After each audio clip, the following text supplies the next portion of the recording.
Rule number 1 of differentiation under integral sign. आणि हे आहे आपलं दुसरं एक्झाम्पल. ओके, दुसरं एक्झाम्पल काय सांगतंय? Prove that integration 0 to infinity e raised to minus x minus e raised to minus bx upon x dx is equal to log of b upon a where a comma b greater than 0. Okay, तर या ठिकाणी a आणि b तीन variable आलेले आहेत इंटिग्रेशनमध्ये. पहिला variable आहे ज्याच्या रिस्पेक्टिव्ह इंटिग्रेशन आहे आणि उरलेले दोन व्हेरिएबल आहेत a आणि b. तर a आणि b या दोघांपैकी एक आपल्याला ॲज अ पॅरामीटर म्हणून चूज करायचा आहे. ओके, तर आपण b हा या ठिकाणी पॅरामीटर म्हणून चूज करू. लास्ट एक्झाम्पलमध्ये म्हणजे पहिल्या एक्झाम्पलमध्ये आपण पॅरामीटर काय घेतला होता? a घेतला होता. त्याच्यामध्ये सुद्धा दोन पॅरामीटर आले होते, a आणि b. ओके, तर या केसमध्ये आपण b हा पॅरामीटर चूज करूया. So let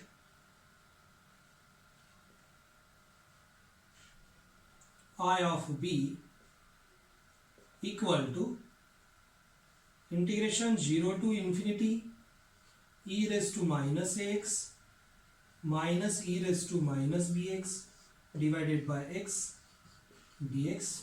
So this become our equation number 1. Okay, integration मध्ये बघितलं तर दोन्ही लिमिट कॉन्स्टंट आहेत, म्हणजे आपल्याला रूल नंबर 1 अप्लाय करायचा आहे. So using rule 1 of differentiation under integral sign. Rule 1 काय सांगतो? पॅरामीटरच्या रिस्पेक्टिव्ह डेरिव्हेटिव्ह घ्या. ओके, या ठिकाणी पॅरामीटर बी आहे.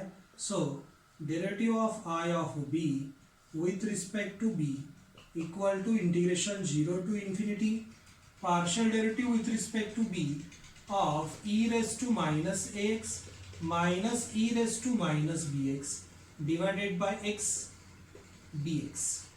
ओके, या ठिकाणी आपल्याला पार्शियल डेरिव्हेटिव्ह घ्यायचा आहे with respect to b. Denominator जे फंक्शन आहे त्याच्यामध्ये बी नाही आहे, म्हणजे ते बाहेर येईल आणि आपल्याला भेटेल integration 0 to infinity 1 upon x into bracket. पहिल्या फंक्शनमध्ये बी नाही आहे, त्याचा डेरिव्हेटिव्ह 0 आला.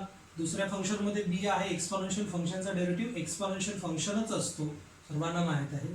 पण इथं पॉवरला फक्त बी नसून बीचं फंक्शन आलंय, तर याला मल्टिप्लाय त्या बीच्या फंक्शनचा डेरिव्हेटिव्ह मायनस बी एक्सचा डेरिव्हेटिव्ह मायनस एक्स, कारण with respect to b derivative घेतो, इंटू dx. ओके, या ठिकाणी डिवायडेड बाय एक्स आहे, तर मल्टिप्लाय एक्स आहे, ते दोघं एकमेकाला कॅन्सल होतील.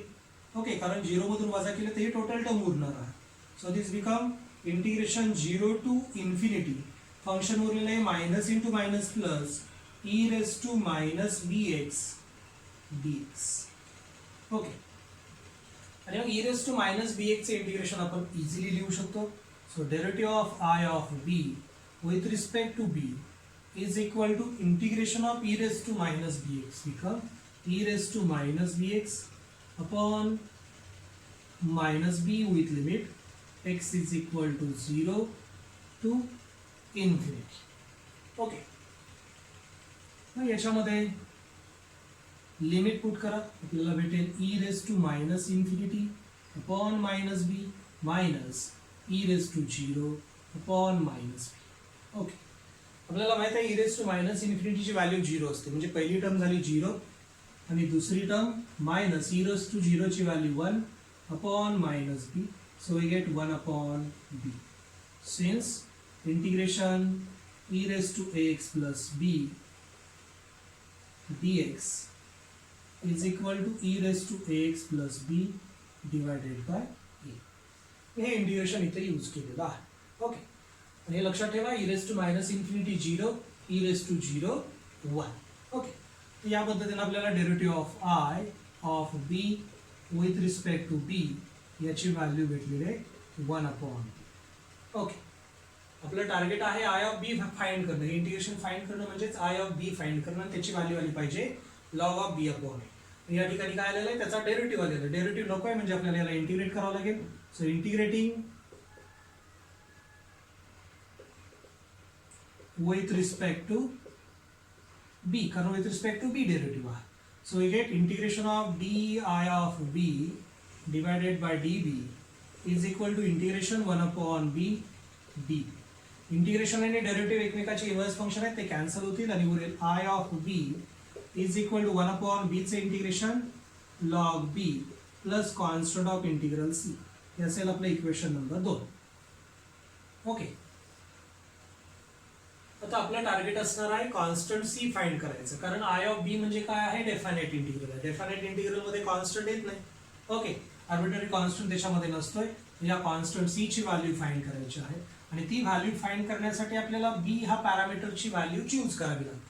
तर ती व्हॅल्यू चूज करताना काय काळजी घ्यायची, तर ती व्हॅल्यू अशी चूज करायची की जेणेकरून हे जे इक्वेशन 1 मधलं इंटिग्रेशन आहे ते आपल्याला इझिली सॉल्व्ह होईल. ओके, इथं ऑब्झर्व केलं तर ईच्या पॉवरला मायनस एक्स आहे आणि नंतर ईच्या पॉवरला मायनस बी एक्स आहे, मध्ये मायनस आहे. आपण जर बी ची व्हॅल्यू ए घेतली तर ही दोन्ही फंक्शन न्यूमेटरची सेम होऊन जातील. सेम फंक्शनची वजाबाकी 0 येईल आणि 0चं डेफिनेट इंटिग्रेशन 0 येईल. म्हणजेच ही इंटिग्रेशन इझिली सॉल्व्ह होईल कधी, बी ची व्हॅल्यू जर आपण ए पुट केली तर. So put b is equal to a implies in this equation we get I of a is equal to log of a plus constant c. Okay, so this become our equation number 3.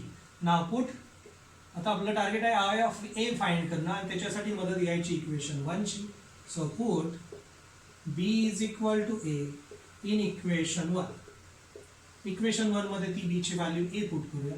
Equation 1 होऊन जाईल पा I of a is equal to integration 0 to infinity e raise to minus a x minus e raise to minus a x divided by x d x, right. कारण या ठिकाणी बी ची value आपण ए घेतो. जिथं जिथं बी आहे तिथं या इक्वेशन मध्ये ए रिप्लेस करायचं. इथं बी आहे, बी च्या ऐवजी ए. इथं बी आहे, बी च्या ऐवजी ए. आता हे न्यूमरेटरचे दोन्ही फंक्शन सेम झालेत पा.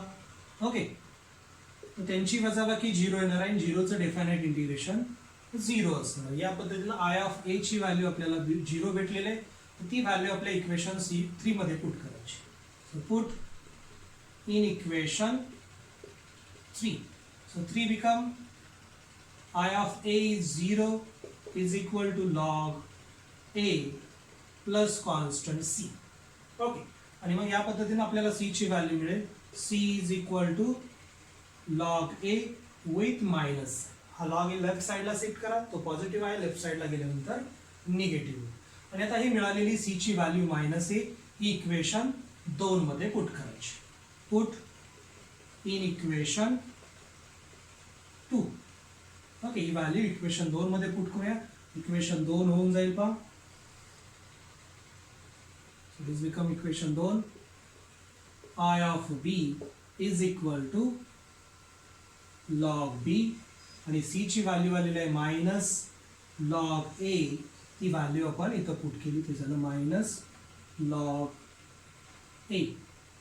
ओके, या ठिकाणी 2 लॉग आलेले आहेत आणि आपल्याला जे इक्वेशन हवा आहे त्याच्यामध्ये एकच लॉग आहे. ओके, 2 लॉगचं कन्व्हर्जन सिंगल लॉग मध्ये आपल्याला करायचं आहे. त्यासाठी आपल्याकडे प्रॉपर्टी आहे ती या ठिकाणी अप्लाय करू. 2 लॉगची वजाबाकी असेल तर त्यांच्या भागाकाराचा लॉग येतो. So we get log of b upon a. कोणती property, since log m minus log n is equal to log m upon n. Okay, हाच तो रिझल्ट आहे जो आपल्याला हवा होता. Log of b upon a is equal to this integral. हे integral आपण काय म्हणलेलं आहे, आय ऑफ बी म्हणलेलं आहे. So I of b is equal to log of b upon a. Hence the proof.